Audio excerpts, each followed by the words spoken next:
बनाना शुरू कर दी है, बना रही अपने बच्चों को।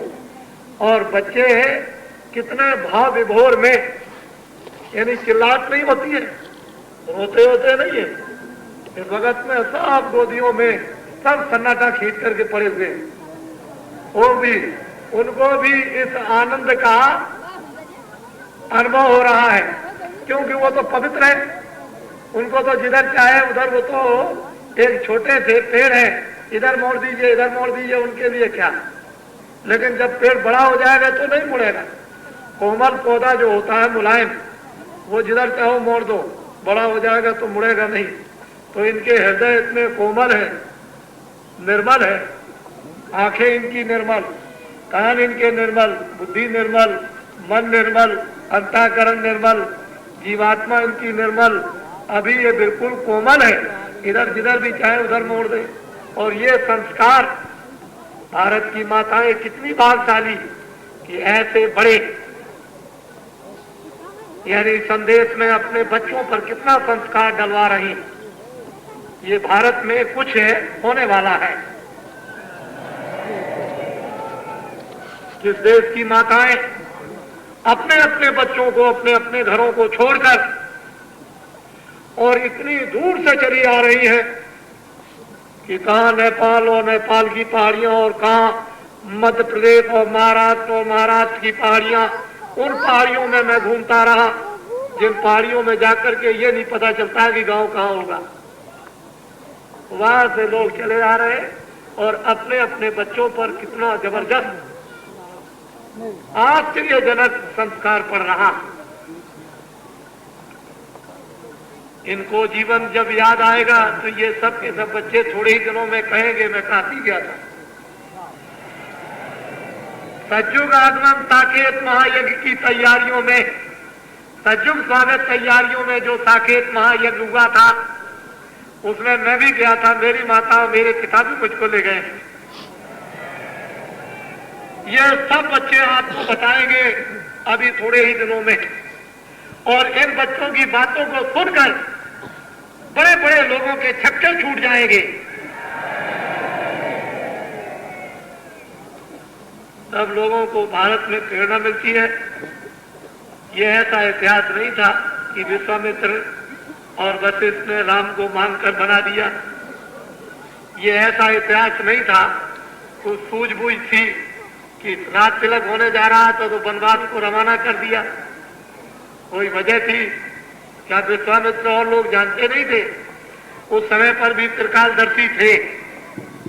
वो जानते थे कि आगे क्या काम इनसे कराना है और इनको करना है। वही उसी तरह का एक निमित्त मात्र कारण बन गया।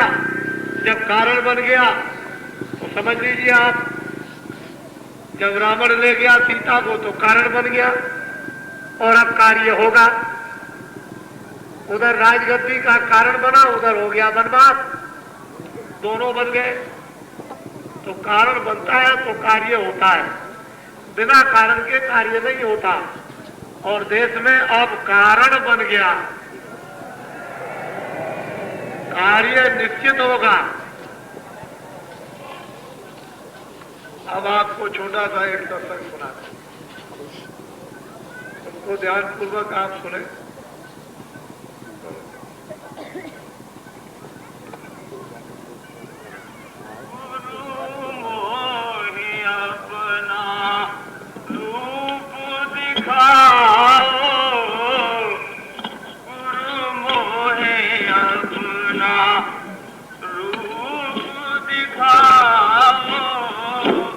भक्त कहते हैं कि हे गुरु, मुझे अपना रूप एक बार दिखा दीजिए। किससे कहते हैं?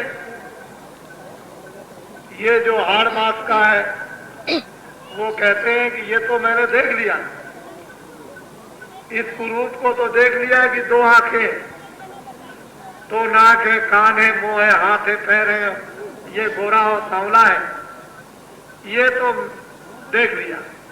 लेकिन गुरु अपना रूप दिखाओ।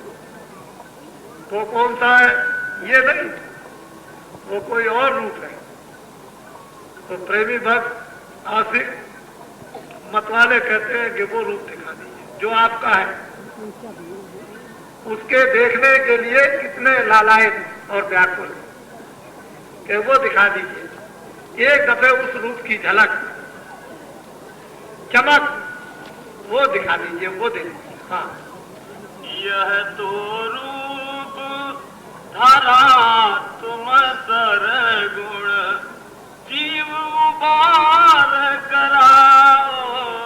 कहते हैं कि है गुरु, ये जो रूप आपने जो धारण किया है ये सरगुण है, साकार है। इस रूप से क्या करते हैं आप? जीवों का उबार,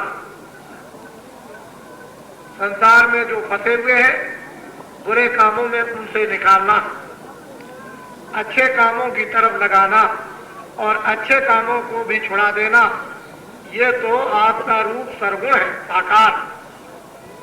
और इससे जीव चिताते हैं जिनको ज्ञान अज्ञान का कुछ नहीं है, राम रहीम का कुछ नहीं है, करीम केसों का कुछ नहीं, देवी देवता कुछ जानते नहीं, सत्य असत्य कुछ जानते नहीं, स्वर्ग और वैकुंठ कुछ जानते नहीं, ब्रह्मलोक कुछ जानती, ईश्वर को भगवान को कुछ जानते नहीं।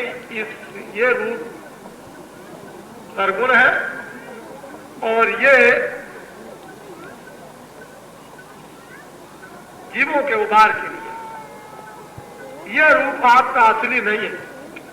हाँ, रूप तुम्हारा अगम पारा सोई अब दर्शाओ।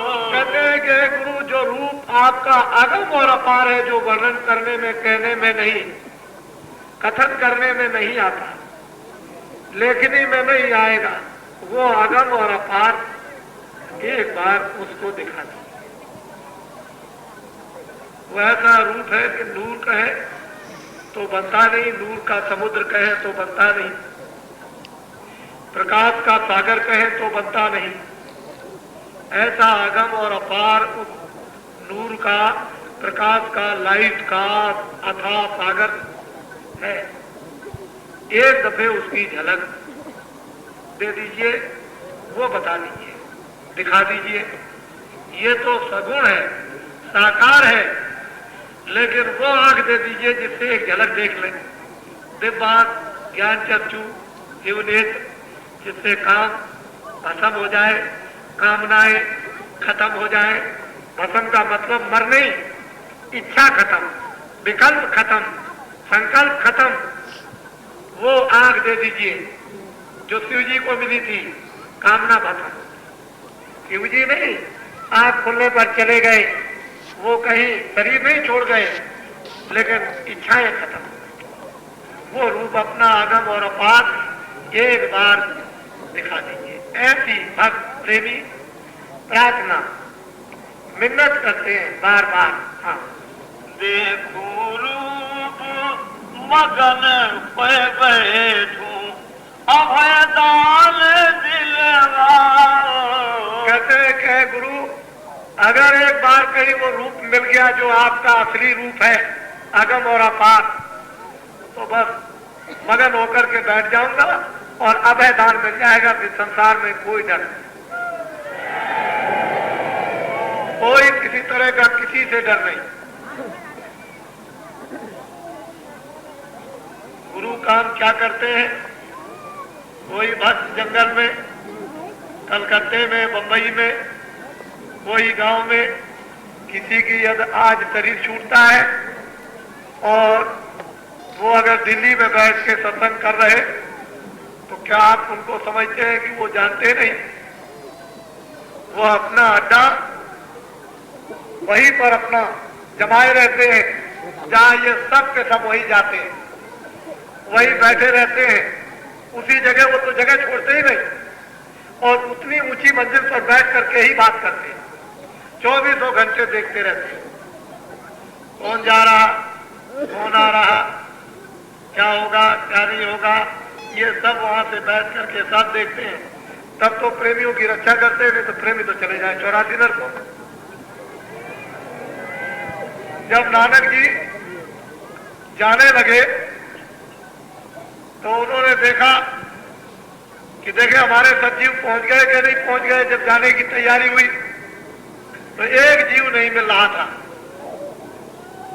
बहुत उन्होंने खोजा तमाम चारों तरफ, फिर स्वर्ग में देखा, फिर वैकुंठ में देखा, फिर बड़े बड़े लोकों में देखा, फिर ऊपर देखा, लेकिन एक नहीं मिल रहा था। उन्होंने सोचा कि भाई किधर चला गया। फिर उन्होंने जब नरकों में देखा तो नरक में पड़ा। तो नानक जाए अंगूठा बोरा, उससे कहा कि तुम चलो। कहने लगे हम ऐसे नहीं जाएंगे। तो कैसे जाओ? कहेंगे उनको सबको पार कर दीजिए। ये जो पड़े हुए, ये जो नरक में पड़े हुए, इसको मेरे साथ सबको पार कर दिए, तब जाऊंगा, नहीं ऐसे नहीं जाऊंगा। तब फिर एक जीव को छुड़ाने के लिए नानक जी ने नानक जाए अंगूठा बोरा सब जीवन का किया निवेदा। सब जीवों को छुटाया, वहां नरकों से निकाल के ले आए। ये है महिमा संतों की। संतों की महिमा कोई नहीं जानता। पढ़ने लिखने वाले ये संतों की महिमा को बिल्कुल नहीं जानते, एकदम मालूम ही नहीं कि संत किसको क्या। इसलिए प्रेमी कहते हैं कि मुझे वो रूप दिखा दीजिए, मगन हो जाऊं। अभयदान आपके असली रूप को देखकर मिल जाए, फिर कोई डर कभी स्वप्न में रहे ना, किसी से भी डर न रह जाए। ऐसे दया कीजिए, कृपा कर दीजिए। हाँ, यह भी रूप प्यारा को इस ही से उसे समझाओ। कहते हैं कि प्रेमी कहते हैं क्या है गुरु, है मालिक, ये जो रूप है तो मुझे प्यारा है ही, क्योंकि ये भी रहेगा तो उसको कैसे आप समझाएंगे, उसे कैसे दिखाएंगे। लेकिन ये तो मुझे प्यारा है, ये तो नहीं कि नहीं, इससे उसको आपको समझाना है, लेकिन कृपा कर दीजिए वो भी दिखा दीजिए, दया कर दीजिए कि वो भी रूप देख लें जो आपका असली रूप है। हाँ। बिन इस रूप काज नहीं होई, क्यों करवाही लखाओ। ये बात तो बिल्कुल है विश्वास की कि इस शरीर के बगैर काम नहीं होगा, क्योंकि इसके बगैर वो दिखाया नहीं जा सकता।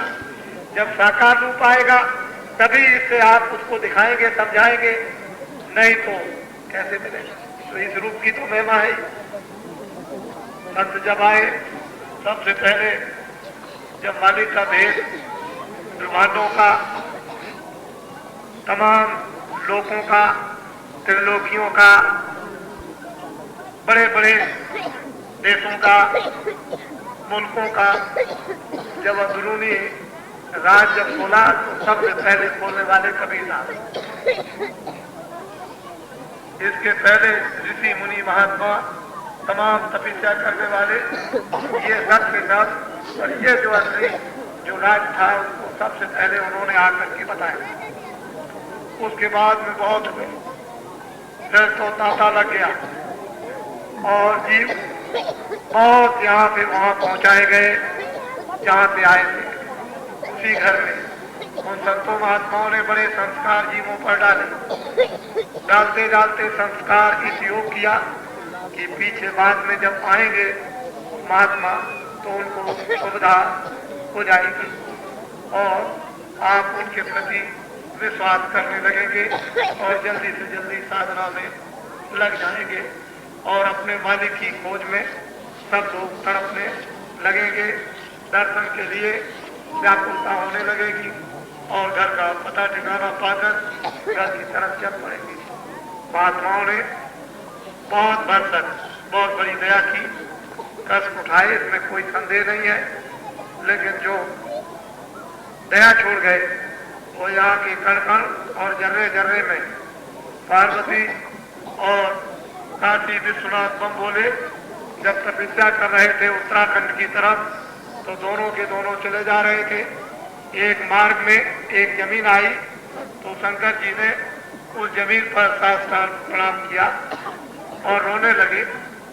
तो पार्वती जी पूछती हैं कि हे देव, न कोई देवालय है, न कोई आदमी है, न कोई जानवर है, न कोई पशु है, न कोई पंछी, यहाँ आप साष्टांग दंडोत इस जमीन पर पड़ गए और आप रो रहे विलाप करते हैं, क्या क्यों ऐसा? कहने लगे पार्वती तुम नहीं जानते हो, 10,000 वर्ष पहले इस भूमि पर संत निवास कर गए। ये इतनी पुनीत और पवित्र भूमि है कि भूमि छोड़ी नहीं जाती। जहाँ जहाँ महात्मा तपस्या करते हैं कितनी भूमि पवित्र होती है, उसका कण कण जर्रा जर्रा, और उस जमीन पर पहुंचते ही लोगों के अपने आप वजन बनने लगते, अपने आप खिंचाव होने लगता, मन इंद्रियां विषयों की तरफ से हट जाती है और उनमें एक विवेक विचार होने लगता है और विषय वासनाओं की तरफ से, ममता और मोह की तरफ से एक बारगी उधर से